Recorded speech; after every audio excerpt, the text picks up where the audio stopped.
It's great to be back in Memphis.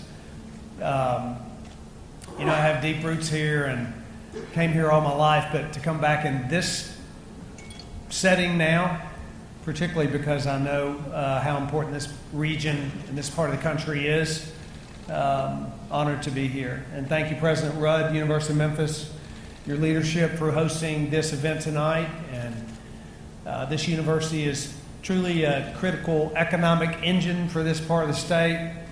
The community itself continues to grow and advance in large part due to the efforts of this university. And you certainly live up to the motto, driven by doing. And I'm proud to be here back in this place again. It also holds a special place for me because we had a debate right here back in the election. And let me just tell you, it's a lot better to be here in this environment. Thank you, too, for the state and local leaders that are here tonight. I see a lot of them. I saw y'all stand up. I appreciate the opportunity to be here with you and members of the legislature that I've been so honored to work with. And I tell you what, it is an honor. I see many of you here. Folks asked me a lot about working with the legislature before I got elected. Now I see these hardworking men and women who are public servants, and I'm honored to work together with them to advance the cause of the state. Mayor Strickland, Mayor Harris, thank you for being here as well. Thank you for your leadership. I look forward to working with you both in months and years ahead, and I see several members of my cabinet here tonight too. Thank you for being here. You're doing a terrific job. It's an honor to serve with you. I'd like to especially recognize our Deputy Governor, who is a Memphian, Lang Weissman.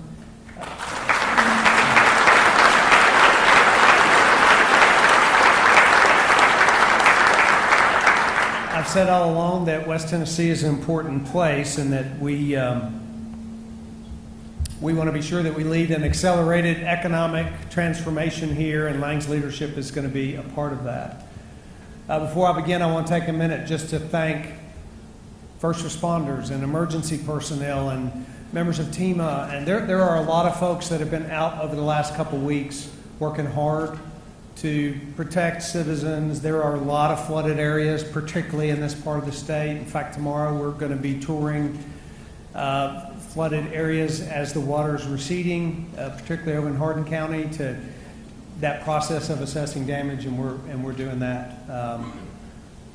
We'll be doing that tomorrow. And in fact, I signed an executive order today that helps speed that recovery process up, and we're just keeping an eye on that. And certainly our hearts are with the families of those. We lost Tennesseans in these flood waters, and our hearts go out to them. So I want to begin with a story. The year that my oldest daughter, Jessica, turned 16, she and I took a father-daughter trip for her birthday. And we had been through some very personal,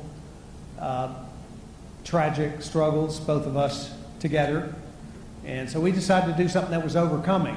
So we traveled to Wyoming, went out west, and decided to climb we went to Grand Teton National Park to climb one of the tallest mountains in the United States. And it is a difficult and technical climb. And we spent months preparing physically and mentally to do it. The apex of our trip would take us to 14,000 feet.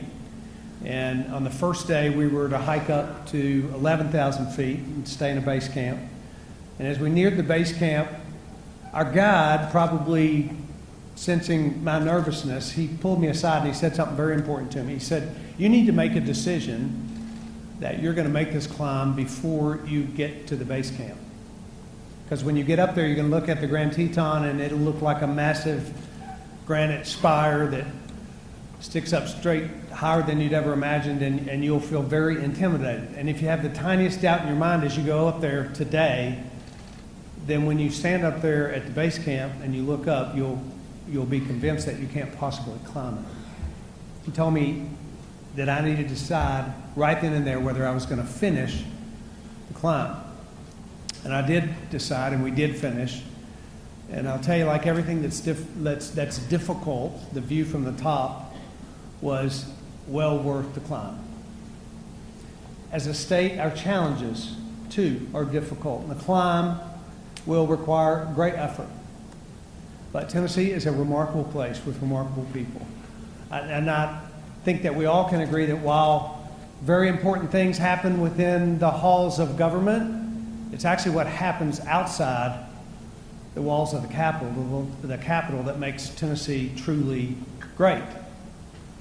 And nearly every Friday since we've taken office, my wife Maria and I have left the Capitol and been out into the communities to learn more about what makes our state work. We've met a lot of folks.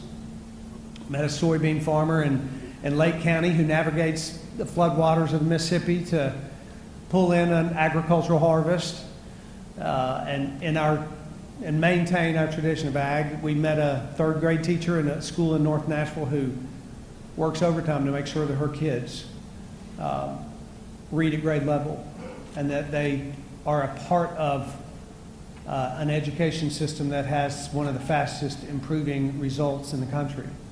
And we met a small business owner in Jamestown who employs his neighbors and serves to keep the backbone of the Tennessee economy running strong.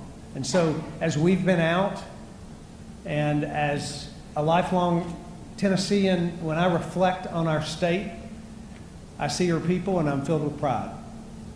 And I'm proud to report to you that after seeing it with my own eyes, the state of our state is hopeful and prosperous and strong.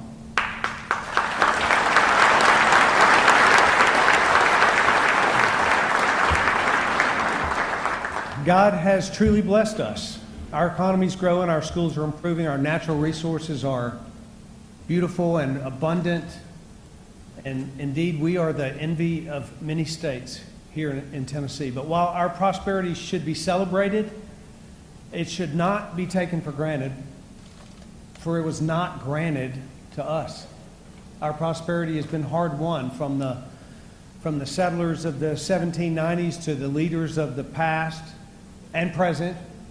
Many have contributed to the success that we enjoy now. And indeed, this is a remarkable state with remarkable people, but past success shouldn't be taken for granted, and future success shouldn't be assumed. We can be glad for the things we've done that have brought us up to this point, but we have to recognize that new accomplishments will be required from the leaders of today if we're going to reach our full potential tomorrow. And so maybe the key question for us is whether we'll stand here in the spot that we're in and enjoy the view from this far up the mountain, or whether we will push ahead to new heights and new prosperity. And my encouragement to all of us is that we do press higher.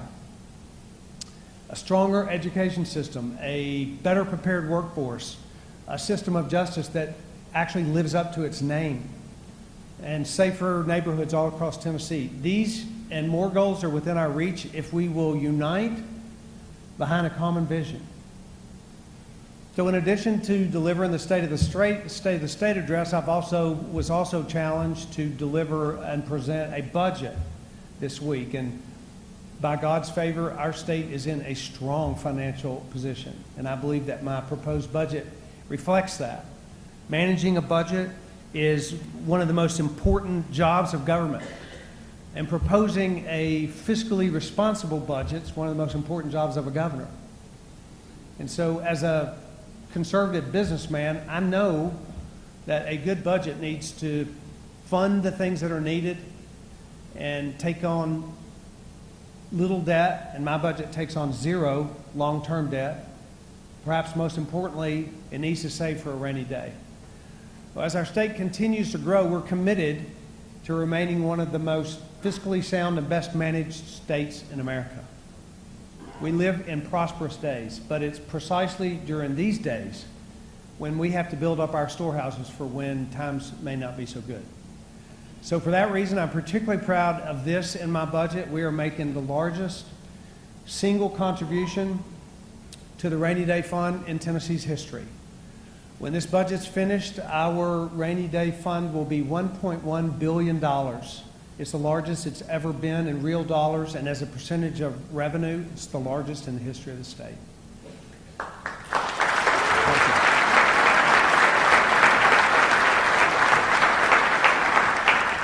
I've said many times that Tennessee can and should lead the nation, and I think this budget will help us do that. And in particular, in alignment with this budget, there are 4 things in the budget and in my legislative agenda that I think that we have to do if the goal to lead the nation is to become a reality. First, Tennessee must deliver a world-class education, and that education must be aligned with the needs of the job creators of today and of the future.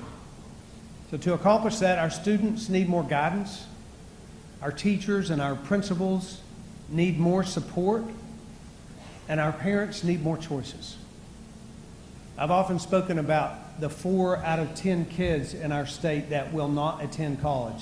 And for them, we must vastly strengthen our vocational and technical and agricultural educational offerings to make sure that they are career ready. After 35 years in the private sector, I know that the job market can change quickly.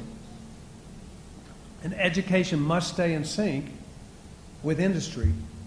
When companies like Google and Apple and IBM no longer require a 4-year degree for some of their high-skilled jobs, then we know that we need to think differently about how we prepare our kids for success in their career. Elementary and middle schools need to begin skills training earlier. And from top to bottom, I believe high school needs to look really different. So in that spirit, I'm proposing the governor's investment in vocational education, the GIVE Act. It's a $25 million investment to increase the number of young adults that earn an industry certification and can enter a career within 1 year of high school. Another one of our goals is to put Tennessee in the top half of states in the country in technology sector job creation by 2022. So to that end, I recently announced something called the Future Workforce Initiative, a $4 million effort to increase science, technology, engineering, and mathematics, STEM training in our K-12 schools. The Future Workforce Initiatives will add 100 new CTE programs. It'll grow the number of teachers qualified to teach work-based learning and computer science classes. And it'll expand access to AP courses and early post-secondary options for high schoolers. This is particularly important here in West Tennessee. We've had several key job announcements in this area in the past few weeks. And I'm excited to say, as your city mayor says, Memphis has momentum. And that work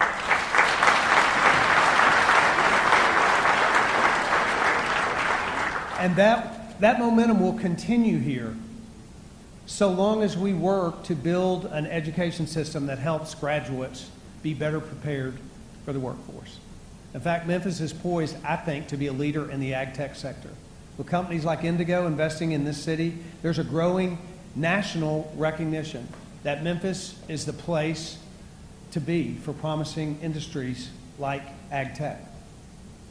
Now, many students will go to college, and for that group, we want to provide world-class higher education options all across the state. We have to continue to invest in our outcomes-based, outcomes-focused approach to funding higher education, which is why we have set aside $34 million new dollars in this budget to fully fund our higher education institutions.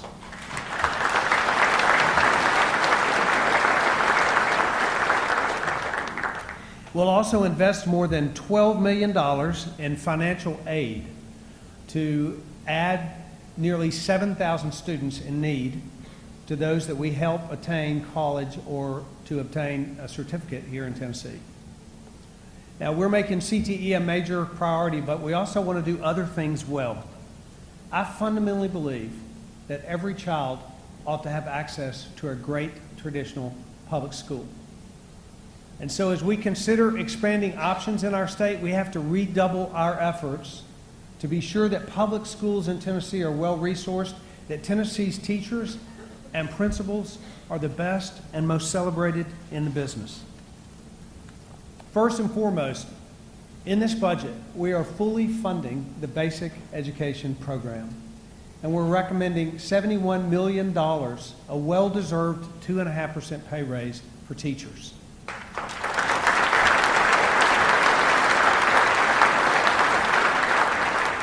Additionally, to support educators and school leaders, we're proposing investments in the professional development of rural principals and expansion of the rural principal network. In response to the increasing needs of our lowest performing schools, we're investing $5 million in improving student and teacher support in our priority schools.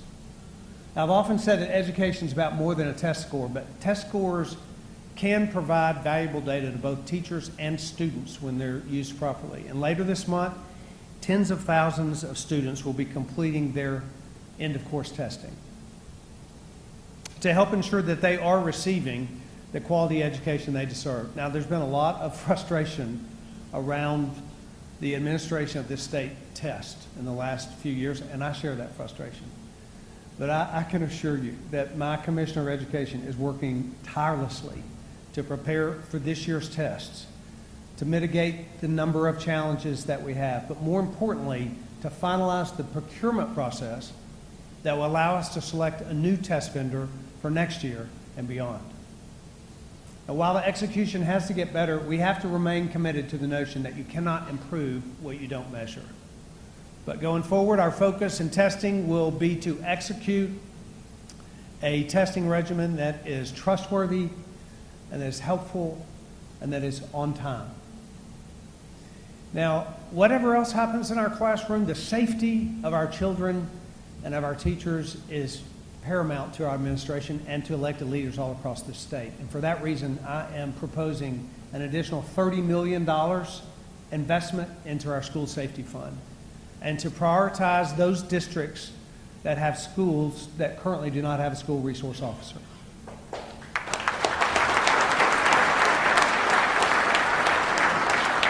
And together we can make sure that every school in our state is a safer place for students.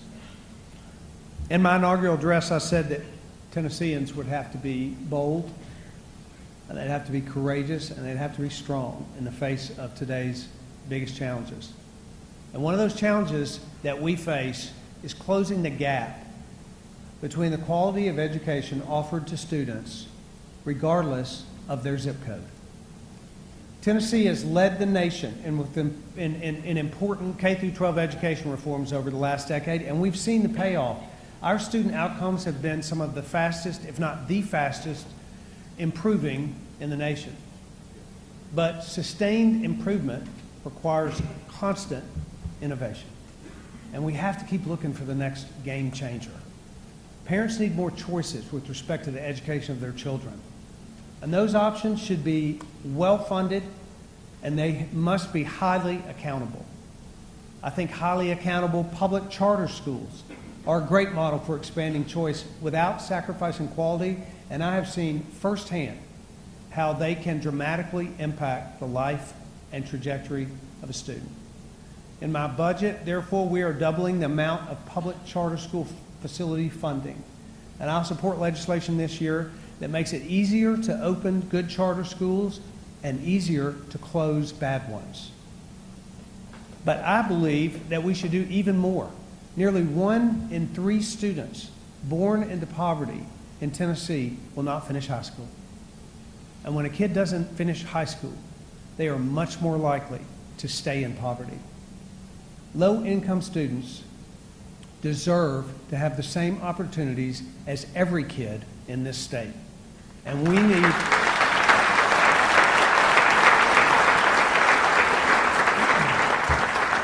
need a bold plan that will help level the playing field. We need to challenge the status quo. We need to increase competition and not slow down until every student in Tennessee has access to great education. And we're not going to get big results in our struggling schools by nibbling around the edges. And that's why we need education savings accounts in Tennessee this year. ESAs will enable low-income students from the most underperforming school districts to attend an independent school of their choice at no cost to their family. Now, many will say that programs like this will take away money from public schools, but my ESA plan will invest at least $25 million, new dollars, into public schools in the first year to fill the gap when a student transfers to another school. My ESA plan will actually strengthen public schools and provide choices for parents at the same time. Creating competition and providing a new incentive for schools to improve will provide thousands of opportunities for students. And I will work hard to make sure that this is the year that every student in Tennessee has a chance at a good education no matter where they live.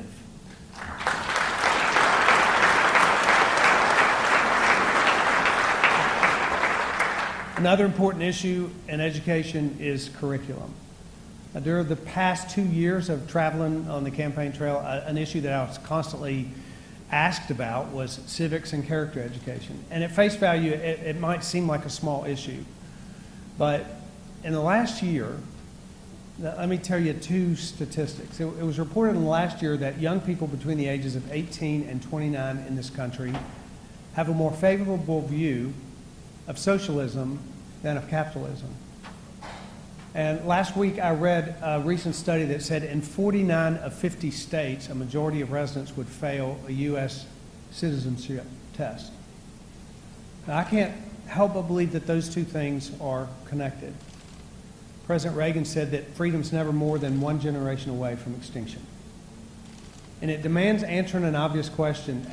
How will our children know of our cherished American values if we don't teach them? And we all desire a more perfect union, but we can't expect future generations to build upon the incredible progress that this country's made if we fail to teach them the history and the values that made it possible. So let me say this. No matter what's happening in other states or in Washington, D.C., in this state, our children will be taught civics education, character formation, and unapologetic American exceptionalism.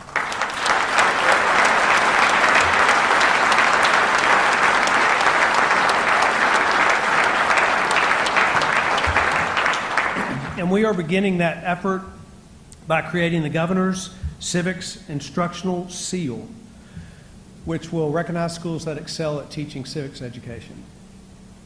Now, I said there were 4 things that we have to do if we're going to lead the nation. First, we have to build a better education system. Second, we must build a criminal justice system that is tough, and that is smart, and that is, above all, just.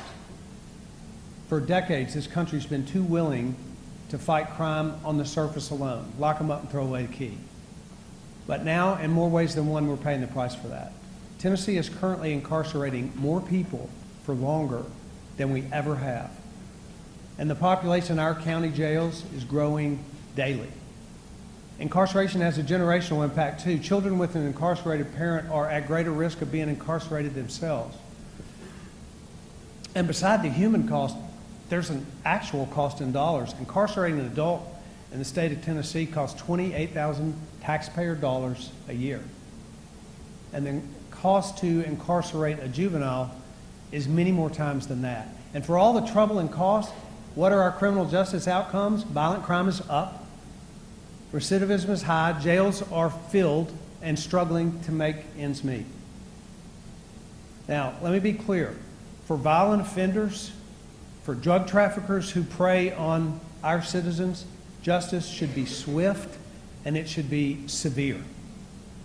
But we have to get better at helping those who will be released prepare to reenter society and not reenter prison. It's past time that our state's leaders speak together with one voice on what I believe is a very important issue.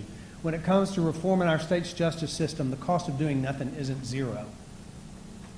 Families pay the price. Victims pay the price. And taxpayers pay the price. So in my proposal to the legislature this year, I recommended a series of smart reforms that will make a big difference.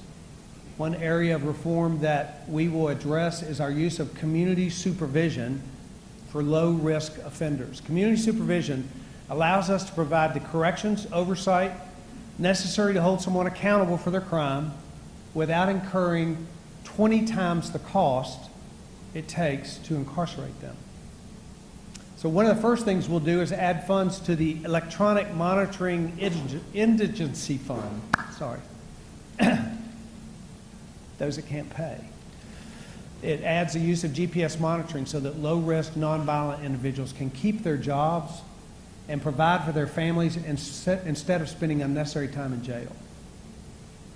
Now, of those that are incarcerated, 95% of them are not serving a life sentence, and they will eventually come out, and we need to be sure that they're prepared for that. Why? Because every successful reentry means one less crime and one less victim. And my commitment to having fewer crime victims in this state is reflected in a proposed expansion of education and reentry counseling opportunities in our prisons. Education attainment for incarcerated people reduces their risk of recidivism by 43%. Another important part of this successful reentry is stable employment. And for that reason, we've introduced a bill that eliminates expungement fees for those that are already eligible under the law to alleviate the cost burden of getting back on their feet.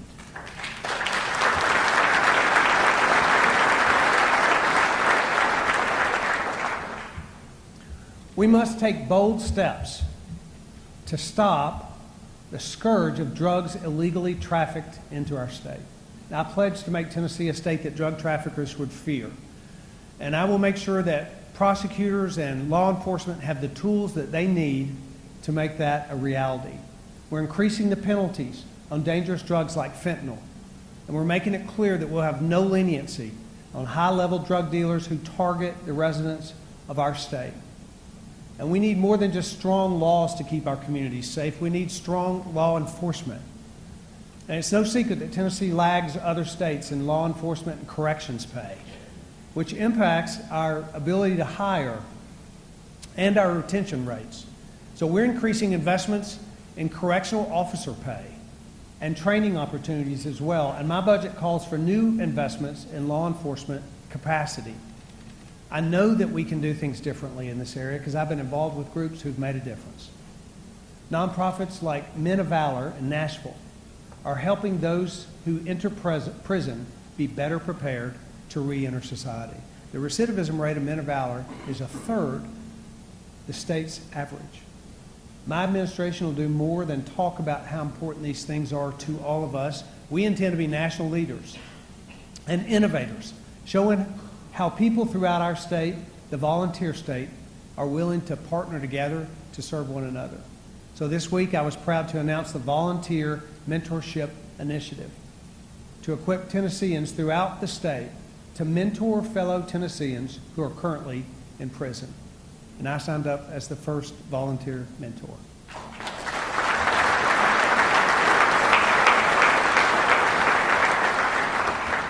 This initiative will begin by working with Tennessee-based nonprofits like Men of Valor and others to pair degree-seeking inmates with mentors on the outside as they seek better opportunities for themselves during their time in prison and their first days back in their communities.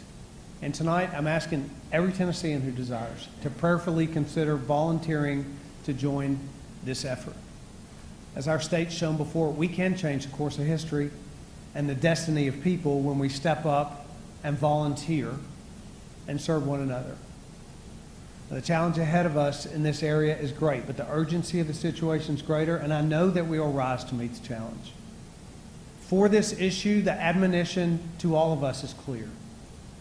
Do justice, love mercy, and walk humbly.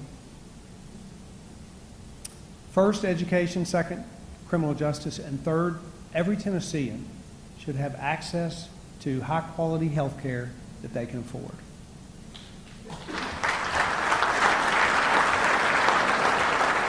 This is an ambitious goal that no state has accomplished, and Tennessee won't accomplish it overnight, but we will work with patients and providers and payers to establish Tennessee as a world-class healthcare market for our people using transparency and competition. To begin this process, I've asked our Finance Administration Commissioner, Stuart McWhorter, to chair a healthcare modernization task force that will work closely with private sector stakeholders, policymakers, communities across the state to develop a list of reforms and critical investments. We have brilliant minds in healthcare in this state. If any state can do it, we can. Now, in the short term, there are several things that we can do to move Tennessee toward having better health outcomes so that more uninsured Tennesseans have access to quality primary care and preventive care services. We're providing additional funding to our health care safety net. That supports community and faith-based care centers that are serving those who do not have health insurance coverage. And we'll continue to work with the General Assembly and with Washington, D.C. to look for waiver opportunities that will help us increase insurance coverage without big government strings attached. We're going to also be looking for ways to build off of the important efforts in Washington today to promote price transparency, and that is another way to lower healthcare costs. Another way is to combat Medicaid fraud, and we will be adding additional opportunities, additional positions in our Medicaid fraud unit to attack the issue of Medicaid fraud. Together, these efforts will place downward pressure on the cost of coverage for Tennesseans. I'm also committed to working with our rural communities to make sure that they have quality health care that meets their current and their future needs. Despite the closure of rural hospitals across the state and the country, there are many opportunities to transform care in these communities through smart reforms, through innovation, through a new business model. Now, addressing these challenges will require a long-term approach. We've already taken steps in that direction that will deliver progress this year. For one, I'm proposing $20 million to boost broadband accessibility, which will make technology like telemedicine more accessible and more practical for our rural communities, providing more access. We are also increasing by as much as $8.6 million funding for graduate medical education at Tennessee's medical schools, and for critical incentive programs that will provide financial support for resident physicians who commit to living and working in rural communities.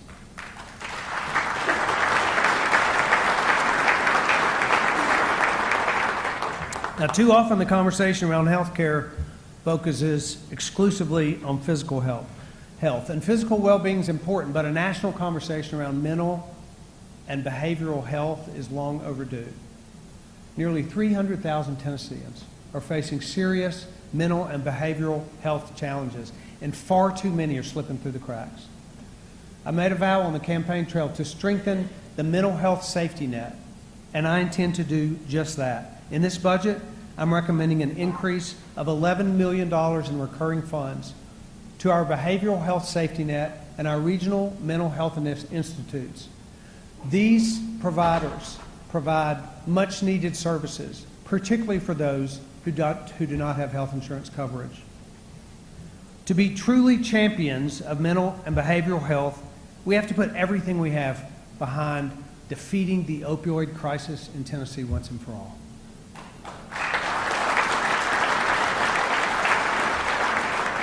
In West Tennessee, this issue is acute, and we have to continue to make progress in preventing addiction. I'll defend the smart limits on prescriptions that were passed by our legislature. And in this budget, we'll work to address the other victims of the opioid crisis, the dependent children of those that are addicted. We're recommending expanding our investment in the Safe Baby Courts Initiative. And to support vulnerable infants, we're including $5 million in new funding to address a rising caseload in our Department of Children's Services. Also, as we begin to see an increasing rise in students coming into kindergarten that are facing challenges from prenatal drug exposure, I'm recommending that we invest $6 million in our early intervention services for schools. These investments will make Tennessee a healthier state, and when we're healthier, it's good for Tennesseans, it's good for the bottom line.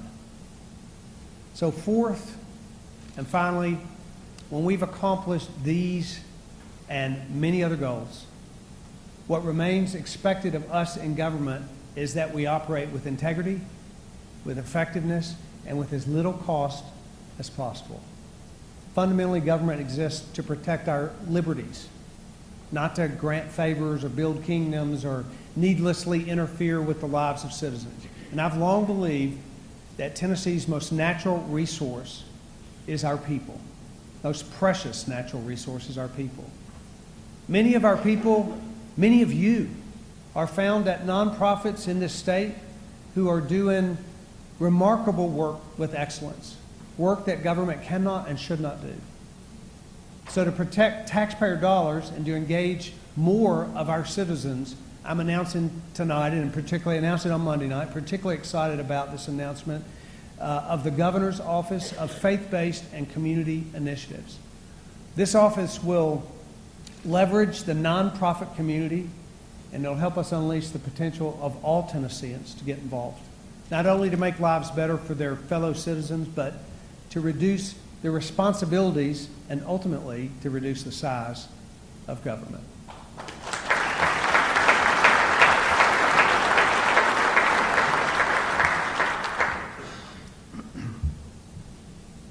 As my daughter Jessica and I neared the end of our climb to the summit of the Grand Teton, we came to a place in that climb that's famous for its very narrow ledge. And to make it worse, there's a section of that ledge that has 1,000-foot exposure, as they call it in climbing, which means 1,000-foot fall if you take the wrong step. And the point is, the only way to get across it was to put your face forward against the mountain and step sideways across the gap. And whatever you do, you don't look back and you don't look down. As a state, we find ourselves in a very strong position on this side of the gap with a very nice view. We can choose to stand here and enjoy it, or we can choose to step across the ledge and move to higher and better ground. But if we decide to go higher and farther, we have to resolve to not look back and not look down. If we lead Tennessee well, Tennessee may well lead the nation. My prayer is that we will all work together to do just that. May God bless you, and may God bless the great state of Tennessee. Thank you.